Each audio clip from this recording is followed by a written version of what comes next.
২৯তম ঢাকা আন্তর্জাতিক বাণিজ্য মেলায় সময়ের সাথে বাড়ছে মানুষের ভিড় ও বেচাকেনা। এতে খুশি ব্যবসায়ী, গেট ইজারাদার এবং মেলা কর্তৃপক্ষ।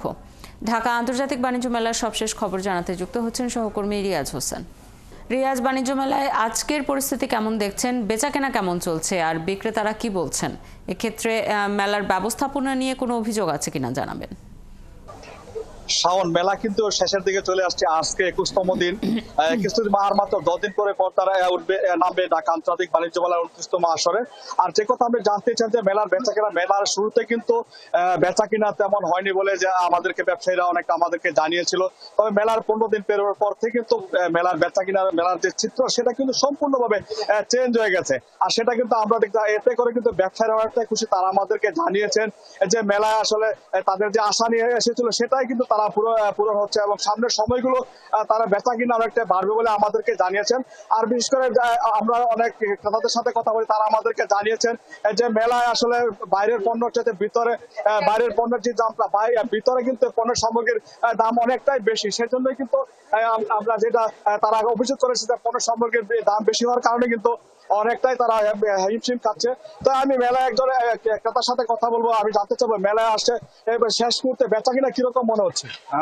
শেষ মুহূর্তে বেচাকেনা একটু বেটার, আগে থেকে, শুরুর দিনগুলো থেকে আগে থেকে একটু বেটার আর কি।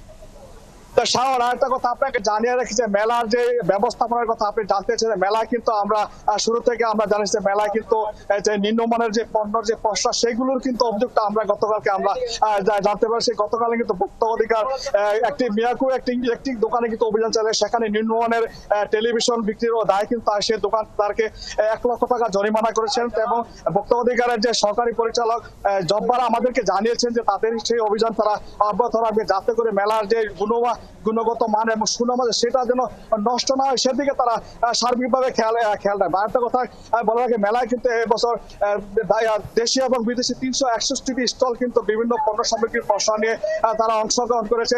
এবং প্রতিটি স্টলে কিন্তু আপনি দেখতে পাচ্ছেন যে প্রত্যেকটা দোকানে কিন্তু লোকেল কারণ সব দোকানে কিন্তু বেচা কিনে হচ্ছে। যারাই আসছে কিছু না কিছু তারা পণ্য সামগ্রী কিনে তারা বাড়িতে ফিরে যাচ্ছে। তবে আরেকটা বিষয় আপনাকে জানেন, মেলা কিন্তু এবছর বিভিন্ন ইলেকট্রনিক সামগ্রী এবং দেশি বিদেশি বিভিন্ন ফার্নিচারের দোকান কিন্তু মেলা আসছে।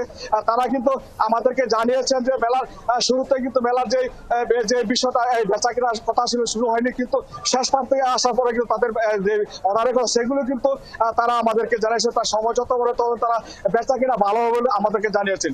শাওন, এই ছিল আমার সর্বশেষ খবর। রাখতে থাকুন, এরপরে নিশ্চয়ই আরো তথ্যের জন্য ফিরবো আপনার কাছে। আমাদের সাথে বাণিজ্য মেলার খবর নিয়ে যুক্ত হয়েছিলেন সহকর্মী রিয়াজ হোসেন।